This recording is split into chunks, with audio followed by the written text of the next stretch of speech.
What's up, guys? Rick here with your preview for this week's Valspar Championship. A very exciting week, not only because we had a great week last week, but we are just going to continue to roll on. But also, not sure if you've heard, March Madness is going on. If you have already noticed this, I apologize, but my annual March Madness video, how to create the optimal bracket, is now live on YouTube. For whatever reason, this has gotten quite popular over the last couple of years. I don't know anything about basketball, but I do my best to try to solve it with math and data. You can check that out. It'd be much appreciated. It's a lot of fun. I've got some new tools in there. It's pretty cool. The thing that you might be more interested in because of March Madness, from what I understand, survivor pools have gotten very popular in a similar way to one and done. NCAA survivor pools have gotten popular. The way it works for March Madness is you pick one team every day. If that team wins, you advance until there's a winner. Makes a lot of sense. I love it. So what I did is I partnered with Splash on this. We created a survivor contest. It's $30 to enter. You can enter a bunch, I think. But for every entry, you get a free entry into next week's Houston Open Tiers contest. Okay. So then next week's contest is filled with, it's a free roll, and you get entries based on the survivor. You get, the winner gets a year subscription to RickRunGood.com, $50, and Splash swag. 2 through 10 get monthly subscriptions to RickRunGood.com. Top 100 get weekly subscriptions to RickRunGood.com. So, partner with Splash to set this up. A little bit of a nice incentive. If you want to play in the survivor, you get access to the free roll, the Houston Open free roll for next week. So I thought that was a pretty cool way to do it. But from what I understand, these survivor contests are insanely fun, and I haven't played in one before, but I'm looking forward to it. Okay. Let us commence the Valspar Championship. This is my website, RickRunGood.com. It is a giant database for fantasy golf and golf betting. This is the Innisbrook Resort, the Copperhead Course, the Snake Pit. That'll get you. Most of the holes, if not all but 2 or 3 of the holes out here, play over par. And even the par 5 5th hole is not really a gimme. The par 5 11th is not really a gimme. The 5th hole played close to even par last year. Number 11 played a 10th of a stroke under par, but the other 2 par 5s were the only other holes that played under par. So that's where you are making your hay. If you look at the correlated key stats, last week we had such a strong off the tee correlation. I think that ended up working out, right? Let's think. Xander, Scotty, Wyndham, Brian Harmon, all very good off the tee in different ways, but all very good off the tee. This week is a strong approach week correlation. So there are only 6 other courses in which strokes gained approach more correlates to success than here at the Innisbrook course. The other thing to point out is those are the main stats, the strokes gained stats, the really, really good ones. Scrambling is also highly ranked in a couple of different ways. And I think that does start to pass the sniff test a little bit. So to me, this says that there's 2-ish kind of ways to separate yourself based on this correlation model. You either are better than the field on approach, or and because you need to be better than the field. Okay, wait, let me start over.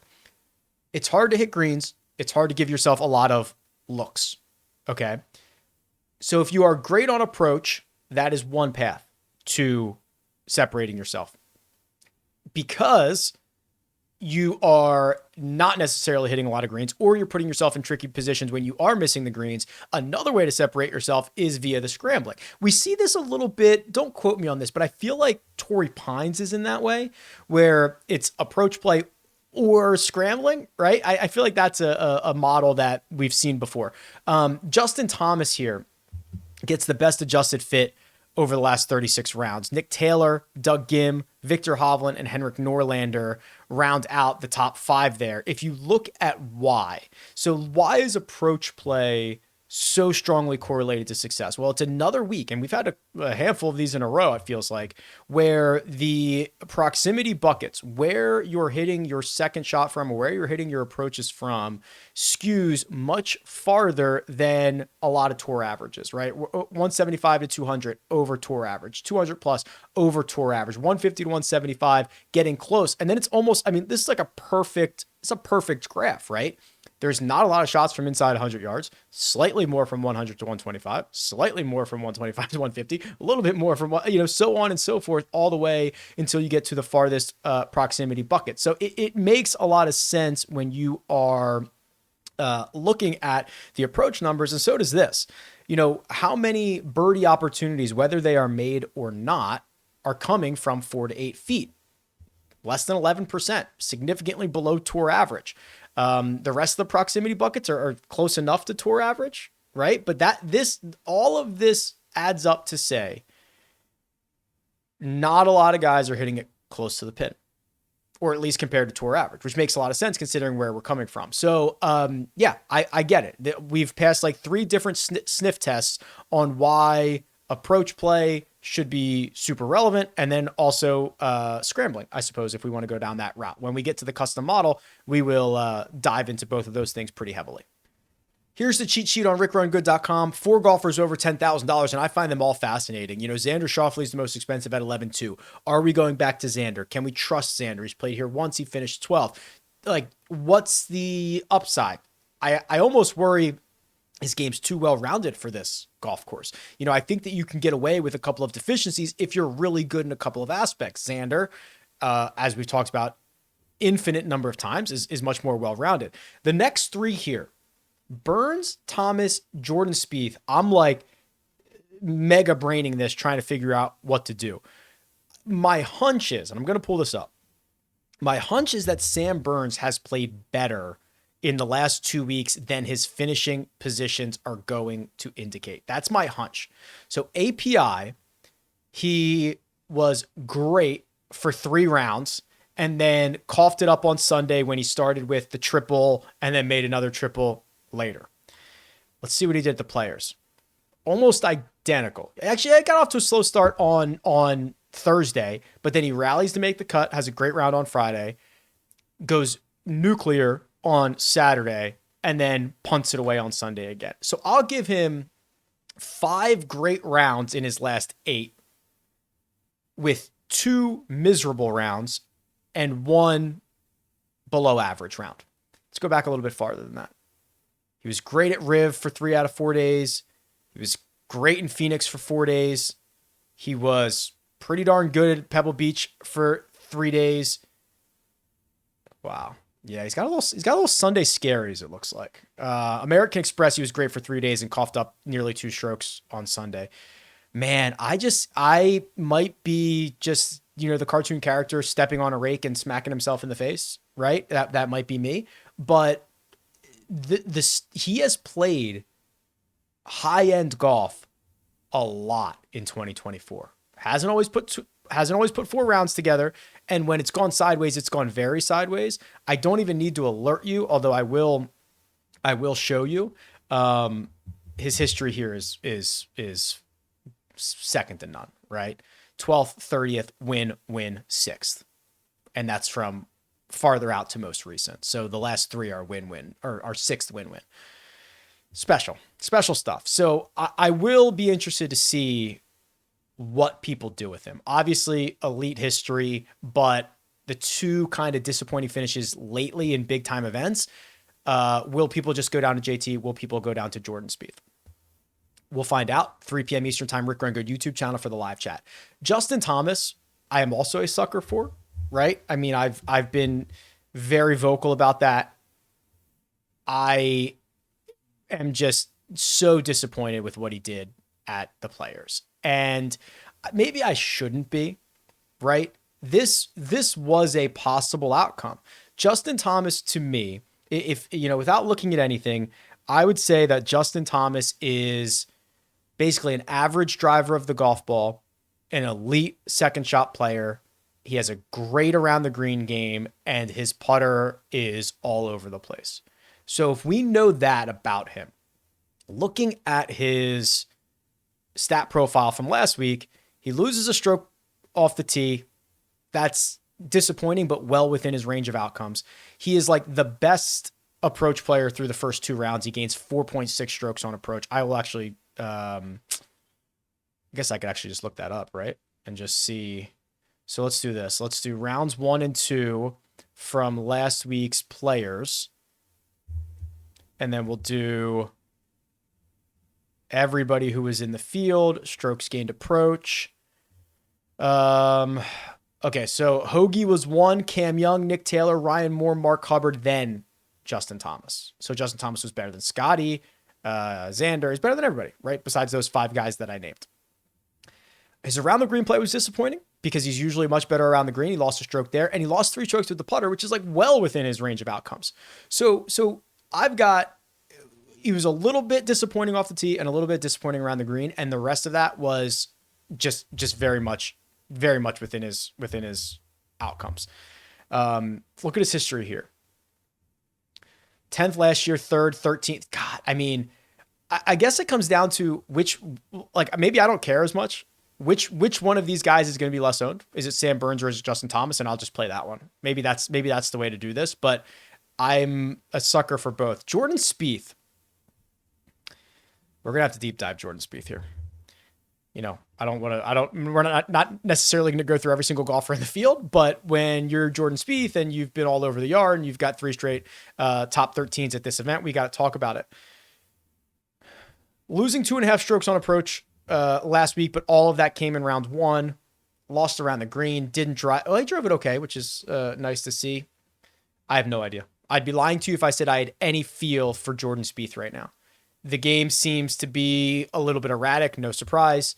This is a really good spot for him. I do not know what to do with him. I will probably stick with Burns and Thomas, invest in those guys who I think I have a little bit of a better feel on, and see which direction the rest of the industry goes on those 2. The 9K range has at least a few interesting bounce back opportunities. We'll start with Cam Young. He's $9,600. He's never played here before, and I wish he had, because what he's doing on the greens right now is pitiful. He lost 9 strokes putting over the course of the last 2 events, but he gained over 9, basically 9.5 ball striking. I mean, this is special, and these are not super out of character performances for Cam Young. What I was kind of hoping to see was, okay, he struggled recently, but maybe he putts really well at the Copperhead Course. That we're not going to get an opportunity to see that. So I think there is a level of risk here where he gains 8 strokes ball striking and gives or maybe not that many, 4 and 4 or something like that, and gives it back on the putting surface. So I am worried about that, but not worried about the firepower. I think in general, he is still trending upwards to start 2024 than he was in 2023. The one that feels even a little bit better and almost more poised for a breakout is Tony Finau. So he is starting to put it together. He did not drive it well at TPC Sawgrass, which is very rare. Continues to put a good approach number out there. And then I love that he's cleaned up the short game. I don't know if we talked about this on Wednesday or Monday of last week. It does look like he has made an adjustment with his putter. It looks different. The toe looks lower. It is starting to show up in his metrics. He is long-term very good for this field, right? You know, when you just start looking at everybody's career, everybody's 200 rounds or whatever that might be, he's one of the top players. And actually, if you go to the trends tool, he is right on his 100 round baseline right now. Okay. So he has gotten back to that. So the way this tool works is it looks at any number of rounds and then compares it to the golfer's 100 round baseline. And Tony Finau in the last 36 is now 0.01 better than his 100 round baseline. So he is back to being himself.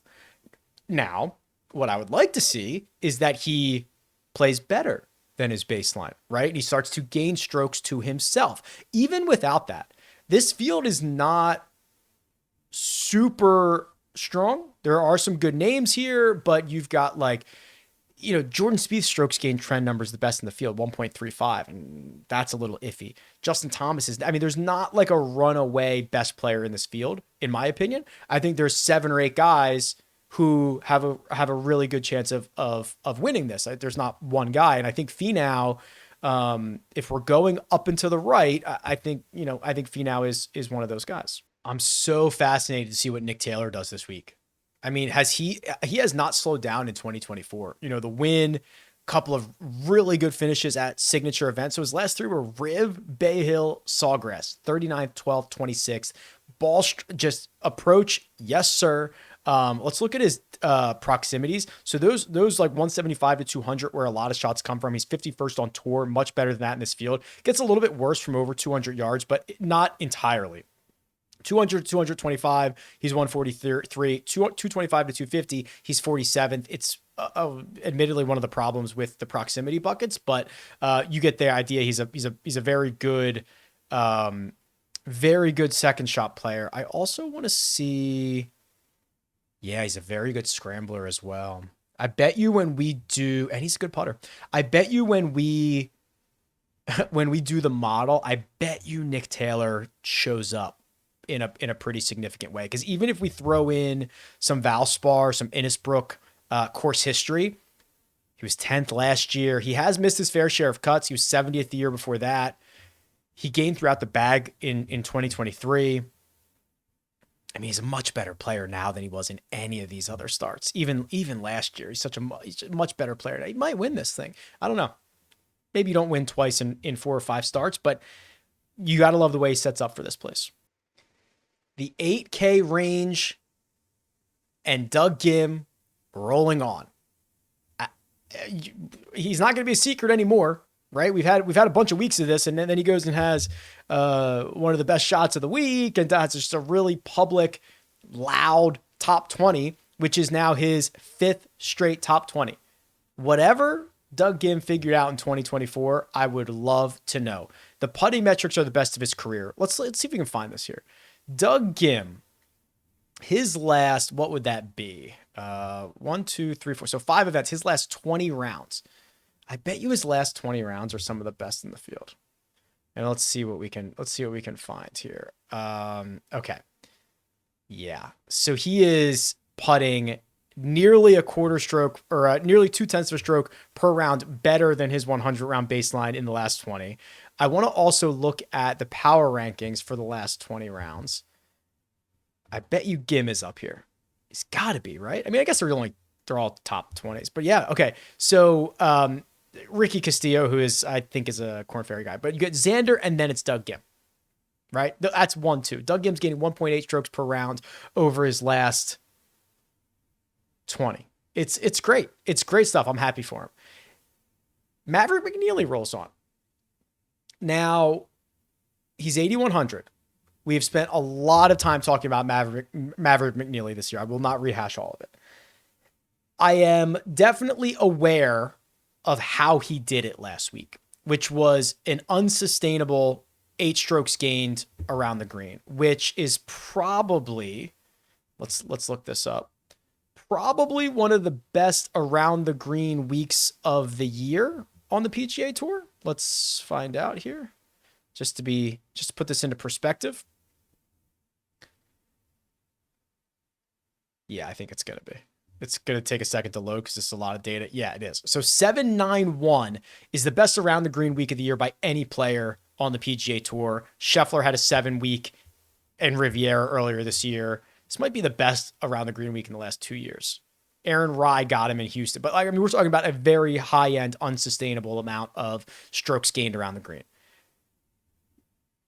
The good news is, even if that regresses, he is still a very good short game player, which we know is important here. The problem that we're going to have are these second shots. So what's more likely? Is he going to be able to gain a little bit to the field on approach, or at least not be as bad, to make up for the fact that we're almost certainly going to get a regression around the green, but throw in the fact that this is a much weaker field than he saw last week. And even with, he's done it. He's done it this year, gained 2.5 strokes on approach in Phoenix this year. And even without that, he finished 13th in Mexico, losing 2 strokes on approach.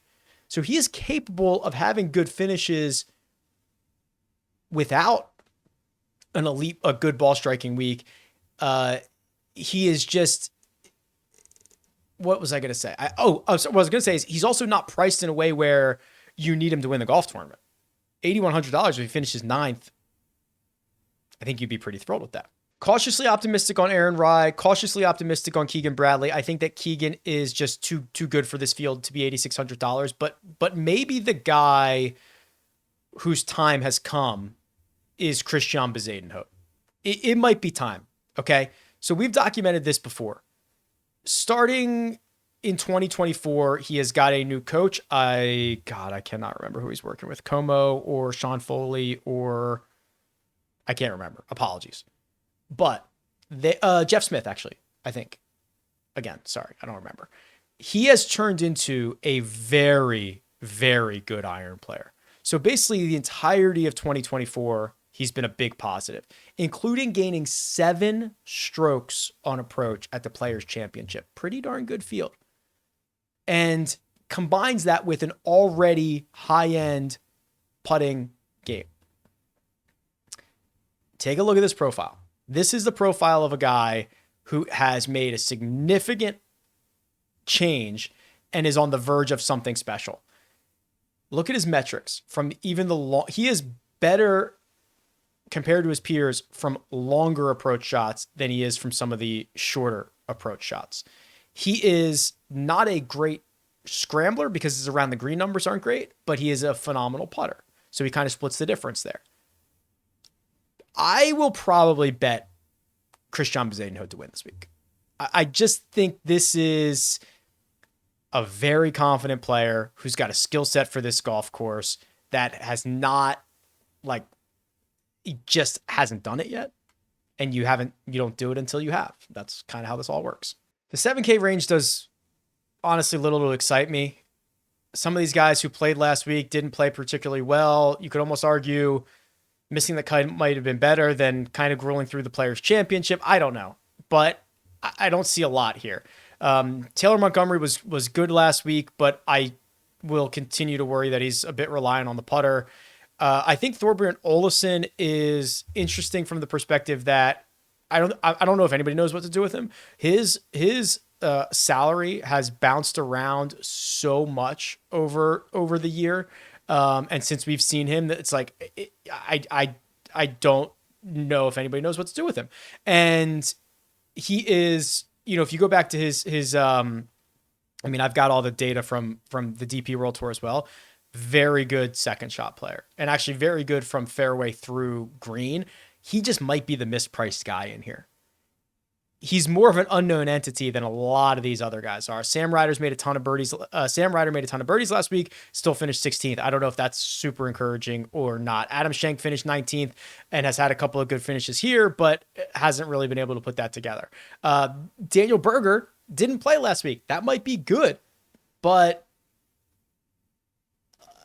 let's look at Berger, because if you give him the last 200 rounds, he's probably a top 7 player in this field. Missed the cut in Puerto Rico. That's pretty disappointing. 1 bad round. Missed the cut at Cognizant. Again, 1 bad round. Phoenix was really good. 1 bad round. Farmers, 2 bad round. That was the original comeback. So if anybody has any takes or opinions on Daniel Berger, I'm interested in hearing all of it. Has he played Valspar before? Yeah, but not since 2017. So this is like a blank slate. I'd almost like that, though. I would almost take... I don't think I want... The guys that I know a lot about in this range, I'm not really excited about. The guys that I don't know anything about, or that we can go with small sample sizes on, Thorbjorn, Berger, are more exciting than the guys that we actually know. The 6K range. Jimmy Stanger drove it well last week. He's got 3 straight top 40s. I do worry that, places that ask him to drive it well are better spots for him. Second shot, I would like to see him do a little bit better there. I'm willing to give Andrew Novak one more crack at this, right? So we saw those 3 straight top 10s, and then he misses the cut at the Players Championship. Am I gonna penalize him significantly for that? I think the answer should be no. I don't like what I saw. He lost 5.5 strokes ball striking, but that is probably his worst ball striking performance. Yeah, one of his... Oh, look at this. Since the Players Championship last year, where he also lost 5.5 strokes on ball striking. Maybe that just doesn't fit his eye. I think I can give him a break on that, considering he was as good as he was, gaining 12 strokes on approach in his 12 rounds prior to that. So we got to give Novak one more crack here, and then we'll assess later. Has he played the Valspar? He has. Finished 27th here last year, missed the cut the prior year. So we've got to give him, I believe, one more crack there. I want to pull up Seamus Power. Seamus Power might be sneakily going in the right direction. Wow. The bottom was very low. Don't get me wrong. The bottom was very low.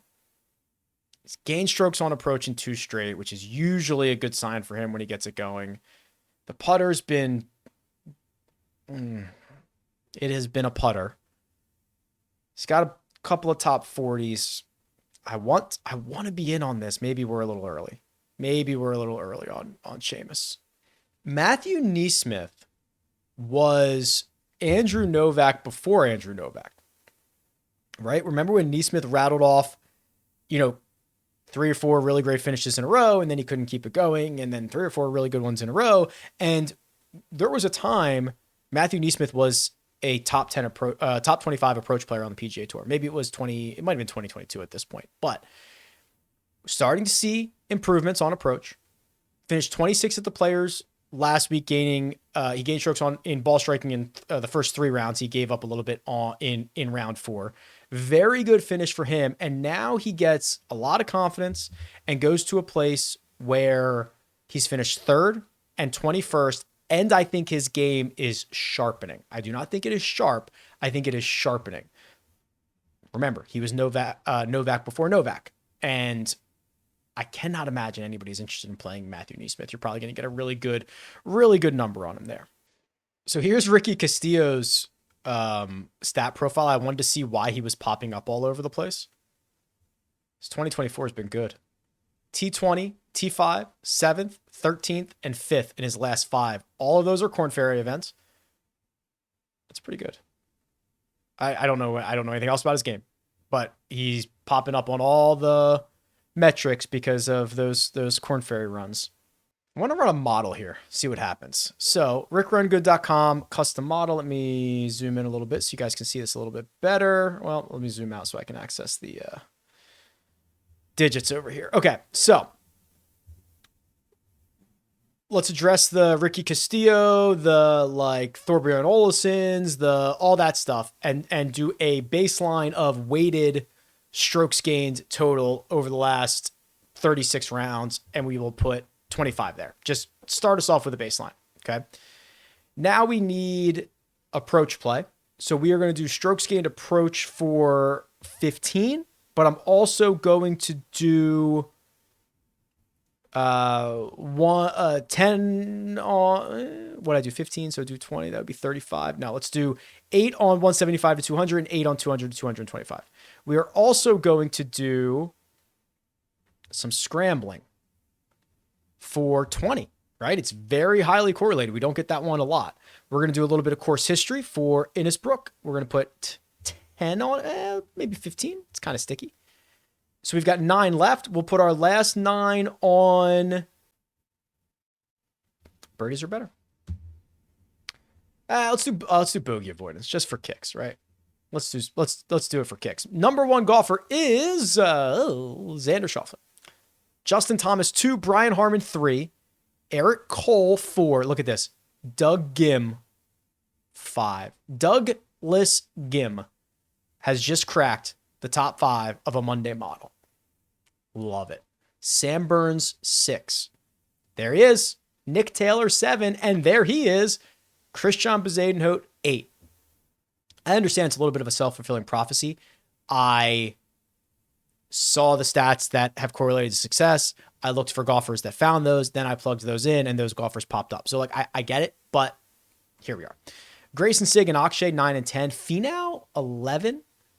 Joel Damon, playing a little bit better. He's $6,800. He's up to 14th.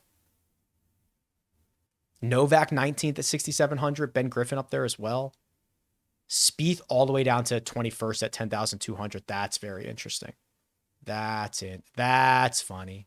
Thorbjorn Olesen, 28th, $7,600. Just trying to see for some discrepancies here. Okay, let me save this. We'll revisit this on Wednesday. This is called 2024 Valspar Model Monday. I don't know why I'm typing in model. It's the only thing that I can save here. Okay, so with that, I will see you guys on Wednesday. If you want to go watch the March Madness video, it is out right now. If you want to join in the NCAA Survivor, which I think is great, and get into the Houston Open free roll for next week, that is available to you. All these links are in the description. Also, there is for this week, there is a tiers contest for this week right here. The guys at Splash have been guaranteeing these for us, which is great. So it's going to have $3,600 in the prize pool, not $36. $3,600, $20 entry. Pick a golfer from 6 tiers. All good fun. Very busy week. I appreciate you guys sticking with me. 2 videos on a Monday, very rare, but happens about once a year. All right. Thank you so much. Best of luck. I'll talk to you guys soon.